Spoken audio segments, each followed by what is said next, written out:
میرا تو خیال ہے کہ اب اس پر تمہیں کام شروع کر دینا چاہیے، بہت مشکل کیس تو نہیں ہے یہ۔ زبائیہ نے بھی گفتگو میں حصہ لیا تھا۔ آف کورس، وہ شانے جھٹک کر مسکرایا۔ جو لڑکی دولت کی چکا چوند دیکھ کر اپنی محبت بھول جائے، وہ تم خود ہی سوچ لو کہ اپنے ایمان میں کس قدر پختہ ہوگی۔ اور پھر آج تو اس نے بہت بڑی ایک مہم سر کی ہے۔ ہاتھ میں تھاما گلاس لہراتے ہوئے اس کا انداز معنی خیز تھا۔ زباریہ کے ہونٹوں پر بھی بے ساختہ مسکراہٹ ابری تھی۔ اس کا مطلب ہے کہ مچھلی جال میں پھنس چکی ہے، ایسی ویسی؟ اور پھر جب چارہ بھی اتنا ہینڈسم ہو تو؟ وہ کالر چھو کر شرارت سے بولا۔ زباریہ نے ہنستے ہوئے اس کے شانے پر ہلکا سا مکہ مارا تھا۔ سب کے شور پر وہ متوجہ ہوئے تھے۔ میوزک آن تھا۔ ماریا اور اعتزاز نے زویلا کو بھی ڈانسنگ فلور پر گھسیٹ لیا تھا، اور اب ان کے الٹے سیدھے سٹیپ سب کی ہنسی کا باعث بن رہے تھے۔ نبیل قاضی بھی زباریہ اور جازی کے ساتھ انہی کی طرف بڑھا تھا، جہاں اب فنکشن زوروں پر تھا۔ سمن اس کے بیڈ روم میں داخل ہوئی تو وہ تیزی سے سیدھا ہوا اور حفیظ سا بالوں میں ہاتھ پھیرتا اٹھ کھڑا ہوا۔ ماما آپ؟ شکل دیکھی ہے تم نے اپنی؟ صحت کا ستیہ ناش کر لیا ہے، وہ اس پر برس پڑی۔ ٹریننگ سے لوٹا تھا تو واقعی اس کی پہلی جیسی صحت نہیں رہی تھی۔ اب وہ صحیح معنوں میں سمارٹ ہو گیا تھا، مگر سمن کو اس کی یہ سمارٹنیس بالکل نہیں بھائی تھی۔ آپ مامتا کی اینک سے دیکھتی ہیں اس لیے متفکر ہیں، ورنہ صرف فالتو ویٹ ہی لوز کیا ہے میں نے، صحت تو بالکل ٹھیک ہے۔ وہ انہیں بہلا رہا تھا، مگر وہ ابھی وہیں اٹکی تھی۔ لیکن مجھے تمہاری یہ کمزوری بالکل بھی اچھی نہیں لگی۔ سمن گہری سانس لے کر آگے بڑھی اور کرسی میں دھنس گئی۔ وہ حسب عادت ان کے قدموں میں بیٹھا اور سر ان کی گود میں رکھ دیا۔ ان کا دل اس کی محبت سے لبریز ہونے لگا۔ بیٹا تو مہران بھی تھا، مگر جو محبت ازلان کے حصے میں آئی تھی، اس کا پلڑا نہ جانے کیوں ہمیشہ باری ہی رہا تھا۔ شاید اس کے چھوٹے ہونے کی وجہ سے، یا پھر اس لیے کہ بچپن میں وہ شدید بیمار رہا تھا، تب سے اس کی جان جیسے ماں ہی میں بند ہو کر رہ گئی تھی۔ اس کے برعکس مہران قدرے بزنس مائنڈڈ تھا، اور یوں بھی شادی کے بعد اس کی توجہ بٹی نہیں بلکہ تمام تر شینا کی طرف ہو گئی تھی۔ اسے جرمنی کے 8 سال ہونے کو آئے تھے۔ ہر 6 ماہ کے بعد وہ آتا تو چھٹی کے 1 ڈیڑھ ماہ میں فقط بیوی اور بچوں ہی کو ٹائم دے پاتا تھا۔ تمہارے بغیر تو سارا گھر ویران پڑا تھا۔ ابھی سے؟ وہ ہنسا تھا۔ ابھی تو بابا مجھے آگ کرنے والے ہیں۔ سمن تعصب سے اسے دیکھنے لگی۔ یعنی تمہارا فیصلہ ابھی بھی وہی ہے؟ ماما، آپ تو ساری حقیقت جانتی ہیں، آپ تو اس طرح کے سوال مت کریں۔ یہ ذرا سی بات نہیں ہے جو میں بھول جاؤں۔ ایک لڑکی کی زندگی برباد ہو رہی ہے اور میں کسی کی بددعا نہیں لے سکتی۔ جب لڑکی اپنی زندگی خود ہی برباد کر رہی ہو تو پھر اسے بددعاؤں سے ڈرنا چاہیے، نہ کہ ہمیں۔ اتنے عرصے میں بھی تمہارے خیالات نہیں بدلے۔ سمن افسردہ ہو رہی تھی۔ ازلان اور امتصال کے حوالے سے خاندان بھر میں جو باتیں پھیل چکی تھی، وہ اتنی آسانی سے نظر انداز کیے جانے والی نہیں تھی۔ وہ تو امتصال کی ماں کا سامنا کرنے کا بھی سوچ کر گھبرا جاتی تھی، چاہے قصور کسی کا بھی ہو۔ مگر اب جب کہ ایک انتہائی مناسب حل موجود تھا تو اس پر عمل نہ کرنا سراسر بیوقوفی ہی کھلائی جا سکتی تھی۔ اور وہ یہ بھی جانتی تھی کہ ازلان کی یہ ہردرمی انتصال کی زندگی کو برباد کر دے گی، اس لیے وہ اپنی پوری کوشش کر رہی تھی کہ وہ کسی نہ کسی طرح ازلان کو راضی کر لیں۔ آپ کا کیا خیال ہے کہ میں وہاں استخارہ کرنے گیا تھا کہ یہ شادی میرے لیے بہتر ہے یا نہیں؟ اس کے انداز میں طنز کی کار تھی۔ اور اپنے بابا جان کا فیصلہ نہیں معلوم تمہیں؟ وہ بے بس ہونے لگی۔ کر لینے دینے جو کرنا چاہتے ہیں، وہ خود سیر لہجے میں بولا تو ان کی آنکھیں فوراً ہی بھر آئیں۔ ازلان، میں مر جاؤں گی تمہارے بغیر۔ سید ہمدانی کے ارادوں اور فیصلوں کی مضبوطی سے ان سے زیادہ بھلا اور کون واقف ہو سکتا تھا۔ میں آپ کو یہاں چھوڑ کر نہیں جاؤں گا، بلکہ آپ میرے ساتھ رہیں گی، وہ فوراً بولا تھا۔ جھوٹے دلاسے مت دو مجھے، تم جانتی ہو کہ جیتے جی میں یہ گھر چھوڑ کر کہیں نہیں جاؤں گی۔ ان کی بھیگے لہجے پر وہ بے قرار ہو اٹھا۔ ماما بابا کو جانتی ہیں، وہ واقعی مجھے گھر سے نکال دیں گے اور آپ کو میرے ساتھ ہی رہنا ہوگا۔ میں کیسے رہوں گا آپ کے بغیر؟ وہ بالکل بچہ لگ رہا تھا۔ انہوں نے اس کے ماتھے پر آئے بال سمیٹ کر اس کا ماتھا چوم لیا۔ تو کیا ضروری ہے کہ تم وہی فیصلہ کرو جو مجھے تم سے جدا کر دے؟ ان کے لہجے میں آس دبی تھی۔ وہ بے بسی کے احساس تلے دبا انہیں دیکھنے لگا۔ تو یہ آپ کی محبت کی قیمت ٹھہری ماما؟ اس کی آواز بے حد بجھی ہوئی تھی اور اس کی آنکھوں میں اترتی سرخی بھلا سمن کی نظروں سے کیسے چھپی رہ سکتی تھی؟ مگر وہ بھی کیا کرتی، اپنی مامتا سے مجبور تھی۔ اپنی تمام عمر کی محبتوں اور ریاستوں کے ثمر کو یوں ہی تو گوا نہیں سکتی تھی، اس لیے اسے آرزوؤں کے سوختہ و برباد محل پر نئی عمارت کی بنیاد رکھنے پر مجبور کر رہی تھی۔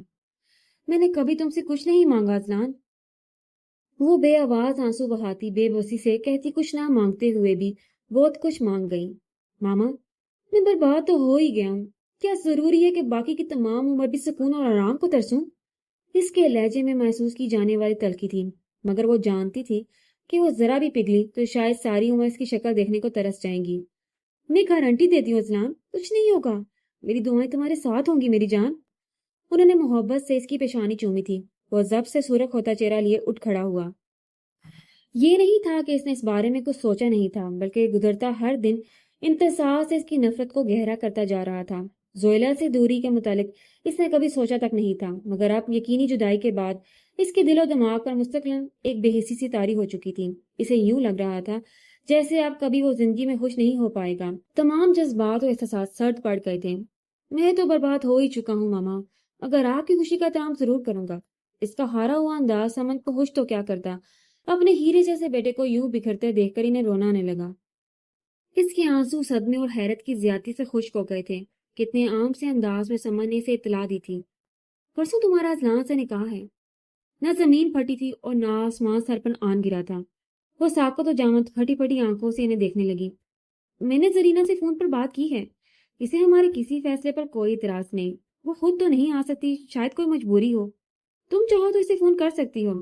البتہ وہ کچھ عرصے کے بعد چکر لگانے کا کہہ رہی تھی۔ وہ پتہ نہیں اسے بہلا رہی تھی یا ویسے ہی اسے تفصیل سے آگاہ کر رہی تھی، لیکن امتساز سے کچھ اور سنا ہی نہیں گیا۔ وہ تو ان کی اطلاع ہی پر اٹک گئی تھی۔ اس کی زرد پڑتی رنگت اور ہونٹوں کی سفیدی سمجھ سے چھپی نہ رہ سکی۔ انہیں اس پر ترس آنے لگا، ساتھ ہی انہیں اذلان کی بے بسی بھی یاد آئی تھی۔ دونوں سیدھی سادی زندگی گزارتے گزارتے یک لت ٹیڑھے میڑے اور انجان رستوں پر نکل آئے تھے، مگر وہ یہ بھی جانتی تھی کہ یہ الہ عمل ہی انہیں سرخرو کر سکتا ہے، ورنہ خاندان میں جو باتیں پھیل چکی تھی انہوں نے سب کو بے حد ڈسٹرب کر رکھا تھا۔ انہوں نے دل کے درد کو دباتے ہوئے اس کے شانے پر ہاتھ پھیر کر اس کا سر چوما تو اس کی آنکھیں بھر آئیں۔ میں تمہیں کبھی نہیں بھول سکتا زوئی۔ اس کا لہجہ بہت ٹھہرا ہوا سا تھا۔ ریسیور کان سے لگائے انگلش میک ہنگاتی زویلا نے کوف سے بھویں اچکائی تھی، مگر کچھ بولنا بھی مجبوری تھا۔ اور میں بھی، تمہارے بغیر میں کچھ بھی نہیں زوئی۔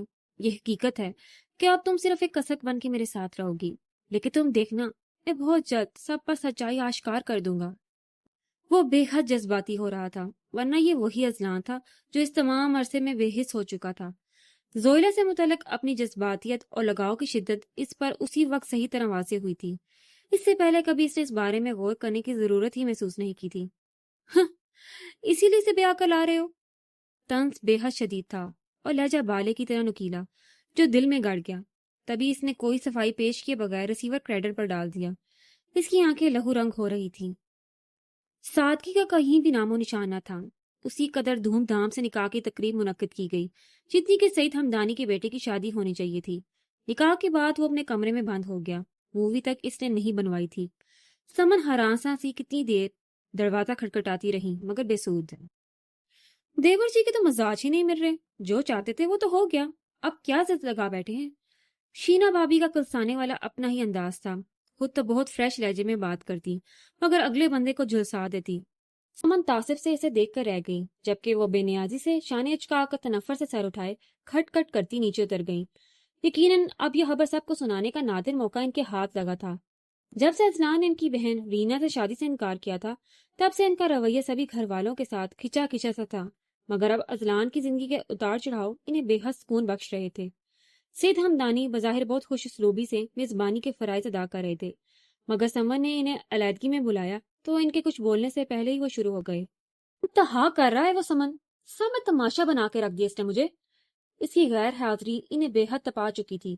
سمن گڑبڑا گئی۔ وہ کمرہ لاک کر کے بیٹھا ہے، میں نے بہت کوشش کی مگر اگر مجھے تمہارا خیال نہ ہوتا تو ابھی سیدھا کر کے رکھ دیتا برخوردار کو۔ وہ سلک اٹھے۔ سمن کا دل بھر آیا۔ اتنے سنگ دل تو نہ بنے، ماں تو رکھ لیا اس نے ہمارا، اپنی ہستی بستی زندگی اجاڑ لی اس نے۔ یہ سب اس کی اپنی غلطی ہے۔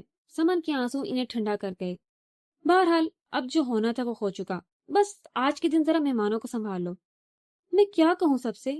وہ بے بسی کی انتہا پر تھی۔ کچھ بھی، وہ پرسکون انداز میں بولے، ہمیں اب کسی کی پرواہ نہیں۔ رات گئے جب ہنگامہ تھما تو سعید ہمدانی نے خود اس کا کمرہ کھلوایا۔ بات سنو میری۔ وہ اس کے ساتھ ہونے کا انتظار کیے بغیر فقط 3 لفظ کہہ کر پلٹ گئے۔ وہ جبڑے بیچے سر تاثرات لیے ان کی تقلید میں اسٹڈی روم میں داخل ہوا تھا، اور پھر وہی برین واشنگ کا سلسلہ۔ اب وہ تم سے منسلک ہے، تمہاری ذمہ داری ہے، اس کی عزت میں ہی تمہاری عزت ہے۔ اب یہ تم پر منحصر ہے کہ تم اسے گھر میں، خاندان میں اور پھر اس معاشرے میں کیا مقام دلاتے ہو۔ یہ ان کے آدھے گھنٹے کے مسلسل لیکچر کا آخری پیراگراف تھا۔ اس اسنا میں وہ بددقت تمام رگوں میں دوڑتے لاوے کی تپش کو کم کرنے کے لیے خود کو اندر ہی اندر کول ڈاؤن کرنے کی توقع میں مصروف تھا۔ آپ جا سکتے ہو، وہ قدر توقف سے بولے تو وہ لمحہ بھر کی دیر کیے بغیر اٹھا اور ان کی طرف دیکھے بغیر دروازہ کھول کر باہر نکل آیا۔ اذلان، سما نے اس پر نگاہ پڑتے ہی اسے پکارا تھا۔ ارد گرد موجود رشتے داروں کی موجودگی کا خیال اسے دھیما کر گیا۔ ماما پلیز، اس وقت کچھ مت کہیے گا، وہ بے حد ضبط سے کہتا تیزی سے سیڑھیاں پھلانگنے لگا۔ سمن گنگ کھڑی رہ گئی۔ آئندہ آنے والے لمحے ان کا دل دہلا رہے تھے۔ وہ کمرے میں داخل ہوا تو سب سے پہلا کام اس نے دروازہ لاک کرنے کا کیا۔ ایک گہری سانس لے کر وہ سائڈ ٹیبل کی طرف بڑھا تو عجیب مدھم مگر دلکش سی خوشبو سے اپنے حصار میں لے گئی۔ تبھی باتھ روم کا دروازہ کھلا۔ اذلان نے بے حد بے یقینی سے اسے دیکھا تھا۔ وہ سوچ بھی نہیں سکتا تھا کہ انتصال اس کے بیڈ روم میں ہو سکتی ہے۔ وہ یقیناً بھاری بھرکم لباس تبدیل کر کے نکلی تھی، کیونکہ زرتار ریڈ کلر کا لہنگا اس کے بازوں کی گرفت میں تھا۔ اشتعال کی تند و تیز لہر اذلان کے دماغ کو گھما گئی۔ وہ تیزی سے چلتا اس کے سامنے جا کھڑا ہوا، جو غیر متوقع طور پر اسے سامنے پا کر ساکت و جامد کھڑی تھی۔ تم کس کی اجازت سے میرے کمرے میں آئی ہو؟ وہ بے حد نفرت انگیز لہجے میں کہہ رہا تھا۔ انتصال کے وجود پر لرزہ طاری ہو گیا۔ شدت جذبات سے سرخ چہرہ اور وحشیانہ لب و لہجہ لیے وہ اسے اس پل انسان تو قطعی نہیں لگ رہا تھا۔ یوں لگ رہا تھا جیسے وہ کوئی چوٹ کھایا ہوا وحشی درندہ ہو جو لمحوں میں اس کی تکہ بوٹی کر ڈالے گا۔ تم انتہائی بغیرت اور ماورائے انسانیت ہو، اور اس سے پہلے کہ میں تمہیں جان سے مار ڈالوں تم یہاں سے دفع ہو جاؤ۔ میں تمہاری صورت بھی دیکھنا گوارا نہیں کرتا، تمہاری شیطانی صورت اور گھٹیا کردار پر میں تھوکنا بھی گوارا نہیں کرتا۔ اسے یوں لگ رہا تھا جیسے ہزاروں لوگ اس سے رونتے ہوئے گزر رہے ہوں۔ تکلیف کا ایک تیز دھار احساس رگوں کو کاٹتا چلا جا رہا تھا۔ وہ بظاہر بہت نفیس اور ایجوکیٹڈ سا شخص کس قدر گھرا ہوا انداز اپنائے ہوئے تھا۔ تم نے سنا نہیں؟ دفع ہو جاؤ یہاں سے، وہ دھاڑا تھا۔ کوئی اور وقت ہوتا تو وہ وہاں سے بھاگ لیتی، مگر اب بے بسی تھی کہ گھر مہمانوں سے بھرا پڑا تھا۔ میں پپڑیاں جمے ہونٹوں اور خشک حلق سے زیادہ اس کی قوت گویائی زائل کرنے کا باعث اذلان کا انسانیت سے عاری انداز گفتگو اور طرز تخاطب تھا۔ گرم گرم پانی روانی سے انتصال کے چہرے کو بھگوئے جا رہا تھا۔ نفرت اور تیش کی ایک تند و تیز لہر اذلان کو پاگل بنا گئی۔ وہ اس کا بازو تھامے گھسیٹتا ہوا اسے باتھ روم میں لایا تھا۔ ایک جھٹکے سے اسے دھکیلا تو وہ پوری قوت سے دیوار سے جا ٹکرائی۔ اپنے ماتھے پر اسے شدید تکلیف کا احساس ہوا اور آنکھوں کے آگے اندھیرا سا چھانے لگا، مگر اس پل وہ خود سے زیادہ اذلان کی طرف متوجہ تھی جو وحشی ہو رہا تھا۔ اس کے چہرے کو نفرت اور وحشت نے اس قدر اجنبی بنا دیا تھا کہ انتصار کے حواس ٹھٹھرنے لگے۔ بہت شوق تھا نا تمہیں زویلا کی جگہ لینے کا، اس کی سیج سجانے کا، اسی لیے شادی سے پہلے ہی تم اس کے بستر پر آ گئی، وہ سرسراتے ہوئے لہجے میں کہتا اسے اسی کی نظروں میں گرا رہا تھا۔ وہ اس کی محنت کرنا چاہتی تھی، اسے بتانا چاہتی تھی کہ اس کے الفاظ اسے کس قدر تکلیف پہنچا رہے ہیں، مگر وہ فقط خوف اور دہشت میں گری لرزتی کانپتی ٹانگوں پر بمشکل کھڑی آنسو بہا رہی تھی۔ اس نے ہاتھ میں دبا لائٹر جلایا تو وہ سراسیما سی سے دیکھنے لگی، جس کے تاثرات اس وقت بے حد عجیب سے ہو رہے تھے۔ اگلے چند لمحوں کے بعد وہ پھٹی پھٹی نگاہوں سے آگ کے بلند ہوتے شعلوں کو دیکھ رہی تھی۔ وحشیانہ پن کی انتہا تھی۔ اذلان نے اس کے ہاتھوں سے دبا زرتار لباس چھین کر اسے شعلوں کی نظر کر دیا تھا۔ دھواں تیزی سے اس کی آنکھوں اور تنفس کو متاثر کرنے لگا۔ بہت ضبط کرتے ہوئے بھی وہ کھانسنے لگی، جبکہ اذلان کے چہرے پر بے حد طمانینت چھا رہی تھی۔ اب تم دفع ہو جاؤ یہاں سے، ورنہ میں تمہارا بھی یہی حشر کر دوں گا، وہ بے حد نفرت انگیز لہجے میں بولا تو زرد رنگت لیے وہ ہراساں ہو کر باتھ روم سے نکل آئی۔ اذلان کا رد عمل اس قدر شدید ہوگا اس کے تو وہم و گمان میں بھی نہ تھا۔ اس کا خیال تھا کہ زیادہ سے زیادہ وہ اس پر چیخے چلائے گا، اسے نفرت سے رد کر دے گا، مگر وہ جن راہوں پر چل نکلا تھا وہ انتصار کو بے جان کر گئی تھی۔ اس کے قدموں میں اتنی سکت بھی نہیں رہی تھی کہ وہ چل پاتی۔ اسے یوں لگ رہا تھا جیسے جسم و جاں کا رابطہ ٹوٹنے والا ہو۔ لڑکھڑاتے وجود کو اس نے کرسی کی پشت پر ہاتھ رکھ کر سہارا دینے کی کمزور سی کوشش کی تھی۔ تبھی وہ دندناتا ہوا باہر نکلا، اسے بازو سے یوں جکڑا کہ تکلیف کے مارے وہ کرا اٹھی، مگر وہ بغیر کچھ خیال کیے یوں ہی گھسیٹنے کے سے انداز میں سے لیے کمرے سے باہر نکلا۔ وہ سیڑھیوں کی طرف بڑھا۔ سیڑھیوں کے اختتام پر نیچے ٹی وی لاؤنج میں ابھی تک خوش رنگ محفل سجی تھی۔ سید ہمدانی کی نگاہ سب سے پہلے اس بدصورت اور کریہا منظر پر پڑی تھی۔ ان کے چہرے کے خوشگوار تاثرات میں تحریر اور بے یقینی اتر آئی۔ ان کے غیر معمولی تاثرات نے بہت سی نگاہوں کو ان کی نظروں کے تعاقب میں دیکھنے پر مجبور کر دیا۔ سب سے پہلے سمن بے اختیار اٹھی تھی۔ اس اثناء میں وہ انتصار کو یوں ہی گھسیٹتا سیڑھیوں سے نیچے لا چکا تھا۔ یہ کیا بدتمیزی ہے؟ سید ہمدانی کی آنکھوں میں خون اتر آیا تھا۔ یہ میری سچائی ہے، وہ سرد اور تلخ انداز میں بولا تو اس کا تنفس بے ترتیب اور رنگت سرخ ہو رہی تھی۔ ازلان؟ سمن کی آنکھیں بھیگنے لگی۔ شینا بھابھی اور ان کے گھر والے ہی نہیں، اور بھی چند ایک ایسے لوگ تھے جن کو یہ مناظر بہت تسکین دے رہے تھے۔ اسے سنبھالیے، اس سے بہتر تھا کہ میں کسی ایسی ایری سے لڑکی قبول کر لاتا جہاں سے کوئی شریف انسان گزرنا بھی پسند نہیں کرتا۔ وہ زندگی میں پہلی بار باپ کی آنکھوں میں آنکھیں ڈال کر بات کر رہا تھا۔ اگر انہیں یقین ہوتا کہ ان کے ہاتھ اٹھانے سے وہ ٹھنڈا پڑ جائے گا یا اس کے منفی جذبات کا رخ مڑ جائے گا تو وہ اسے روئی کی طرح دھنک کر رکھ دیتے، مگر اب تو وہ انہیں اس قابل بھی نہیں چھوڑ گیا تھا کہ وہ سر اٹھا کر بات کر سکتے۔ انہیں لگا ہی نہیں کہ یہ وہی ازلان تھا جس کی شائستگی اور فرمانبرداری ایک مثال گردانی جاتی تھی۔ بابا، میں بے گناہ ہوں، اس لیے اس سزا کو قبول نہیں کروں گا۔ آپ نے مجھے اس سے شادی کرنے کو کہا، میں نے آپ کا مان رکھ لیا، مگر اب میں خود کو اس الزام سے بھی بری کرنا چاہتا ہوں جو سب کی نظروں میں میرا قصور بن گیا تھا۔ مجھے کل بھی اس لڑکی سے کوئی لگاؤ نہیں تھا، آج بھی نہیں ہے، اور اس بات کا ثبوت یہ ہے کہ میں اسے طلاق دینے والا ہوں۔ وہ اب بے حد پرسکون لگ رہا تھا، جیسے اپنے دامن پر لگے تمام داغ دھبر دھو ڈالے ہوں۔ امتسال ہوش و آواز سے آری سمن کی گود میں منہ دیے ہوئے تھی۔ 12 نفوس کے ہوتے ہوئے بھی اس قدر خاموشی چھا گئی تھی کہ سوئی بھی گرتی تو شاید نہیں، بلکہ یقیناً اس کی آواز سنائی دے جاتی۔ سید ہمدانی کا عزلی غصہ اور کرختگی اونچ کر آئی۔ مقابل لاڈلا بیٹا تھا تو کیا ہوا، بھتیجی کو بھی انہوں نے جگر کا ٹکڑا مانا تھا، اور پھر یہاں تو بیٹا ہی انسانیت سے عاری ہو رہا تھا۔ آج سے تمہارا اور میرا کوئی تعلق نہیں رہا اتلان، وہ سرد اور سپاٹ انداز میں بولے تو اسے دھچکا سا لگا، مگر اسے ظاہر نہیں ہونے دیا۔ اتنے لوگوں میں وہ یہ بات کہہ سکتے تھے تو وہ بھی پیچھے ہٹنے والوں میں سے نہیں تھا۔ آپ کا گھر آپ کو مبارک ہو، میری پوسٹنگ کھاریاں ہو چکی ہے۔ اس کے لہجے کے سکون میں اب بھی کوئی فرق نہیں پڑا تھا۔ شینا بھابھی نے غیر محسوس کن مسکراہٹ کے ساتھ رینا کے جگمگاتے چہرے کو دیکھا تو ان کے دل میں سکون اتر گیا۔ انہوں نے ہنکارا بھرا، پھر وہ بولے تو ان کے الفاظ نے قیامت مچا دی۔ تو پھر جب تم اسے طلاق دو تو مجھے ضرور بتا دینا تاکہ میں بھی کاغذ لکھ دوں، اپنی ماں کو بھی اپنے ساتھ لے جانا ہمیشہ کے لیے۔ سما نے بے حد تکلیف محسوس کرتے ہوئے آنسوں سے بھری آنکھیں موند کر انتظار کے بالوں پر ہونٹ رکھے تھے، اور ازلان کو یوں محسوس ہوا جیسے اس کے سر پر کسی نے پہاڑ توڑ دیا ہو۔ سب کی دھڑکنیں جیسے رک سی گئی تھیں۔ وہ بہت بدل ہو کر کھاریاں چلا گیا۔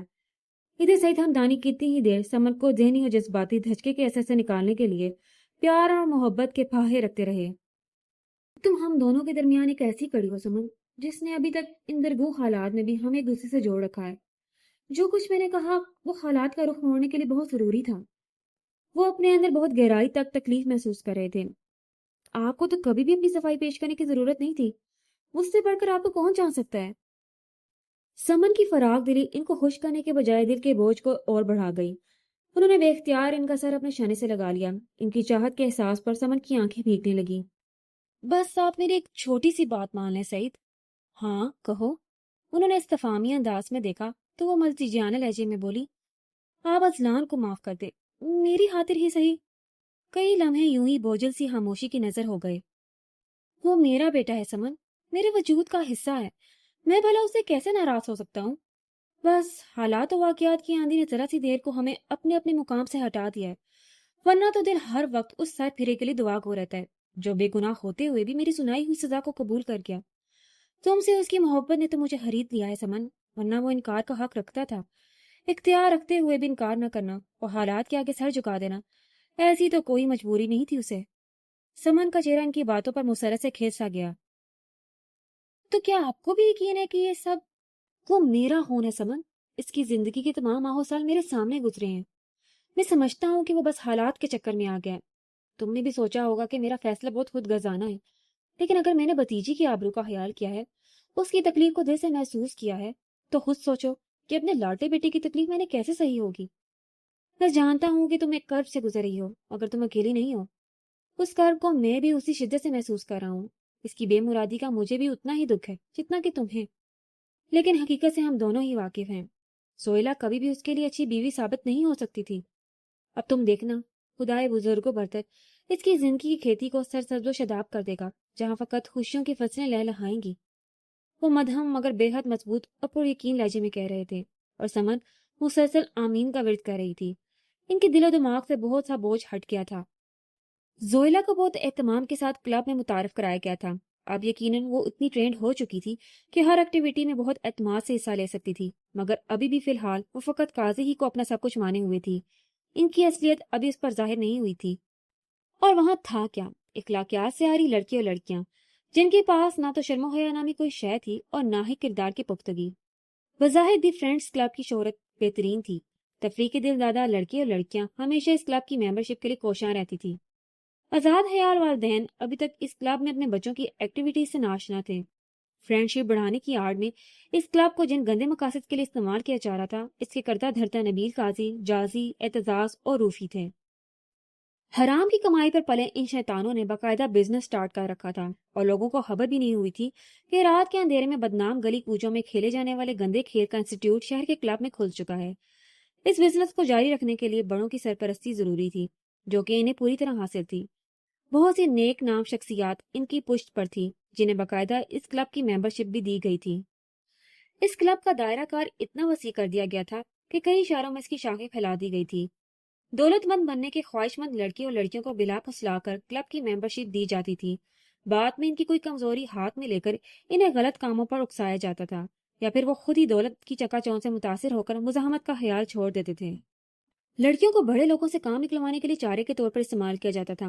اگر کوئی مزاحمت کرنے کی جرت کر بھی لیتی تو اخلاق سے آ رہی وہ ویڈیو فلمی اس کے ہونٹوں پر چپکی مہر لگا دیتی، جو وہ لوگ انہیں بلیک میل کرنے کے لیے بنا کر اپنے پاس محفوظ رکھتے تھے۔ تمام ممبر لڑکیوں کی مخصوص فلمیں کلب کے ریکارڈ میں موجود تھی، جو کسی بھی پارٹی کو دکھا کر پہلے اس کی پسند معلوم کی جاتی تھی، اس کے بعد ڈیلنگ ہوتی تھی۔ تب ان سب کو ایک جھٹکا تو لگا تھا، مگر اس وقت ان کے پاس بجز خود کو حالات کے تھارے پر چھوڑ دینے کے اور کوئی چارہ نہیں رہتا تھا۔ پھر رفتہ رفتہ بھاری معاوضے اور عیش و عشرت کی زندگی ان کے سوتے جاگتے نیم غنودہ ضمیر کو گہری نیند سلا دیتی تھی۔ اسی لیے کلب خوب پھل پھول رہا تھا۔ لڑکوں کو غیر قانونی راستوں پر چلنے کی ٹریننگ دی جاتی تھی، لڑکیوں کی نسبت لڑکے جد ہتھیار ڈال دیتے تھے۔ ہائی کلاس کے لڑکوں کے لیے تو یہ سب عام سی بات تھی، جبکہ بے روزگار، سسٹم سے شاکی، فرسٹریشن کے شکار نوجوان حالات سے تنگ آ کر ان کی ہاتھوں کھلونا بنے ہوئے تھے۔ دو وقت کی روٹی کو ترسنے والے جب کلب سے جیبیں بھر کے نکلتے تھے تو باقی مادہ احساس گناہ بھی جاتا رہتا تھا۔ انہیں وہ قانون بے بس اور لاچار لگنے لگا تھا جو انہیں ایک وقت کی روٹی بھی نہیں دے سکتا تھا، اور قانون کی ناک تلے یہ شیطانی کاروبار بڑی کامیابی اور خوش اسلوبی سے پھل پھول رہا تھا۔ بہت ٹائم لگ رہا ہے اس لوور کلاس پر یار۔ روفی اتنا ٹائم ویسٹ ہونے پر بیزار ہو رہا تھا۔ وہ صرف دام بڑھا رہی ہے اور کچھ نہیں۔ زباری نے نحفت سے سر جھٹکا تھا۔ میری سمجھ میں نہیں آ رہا کہ تم سب لوگوں کو ہو کیا گیا ہے، پہلے تو کبھی تم لوگوں نے اتنی بے صبری نہیں دکھائی۔ قاضی بد مزاح ہو کر بولا تو روفی شانے جھٹک کر بولا، پھر کیا پرابلم ہے یار، سنگاپور کی پارٹی تو ڈیل کے لیے تیار ہے۔ قاضی نے تعصب سے روفی کو دیکھ کر نفی میں سر ہلایا تھا۔ فطرت اور عادت اتنی جلد تبدیل نہیں ہوتی، ٹائم تو لگے گا۔ اتنے سالوں کی گرد 6 ماہ میں تو نہیں جھڑ سکتی نا۔ یہ سچ ہے، ماریا نے فوراً تائید کی تھی۔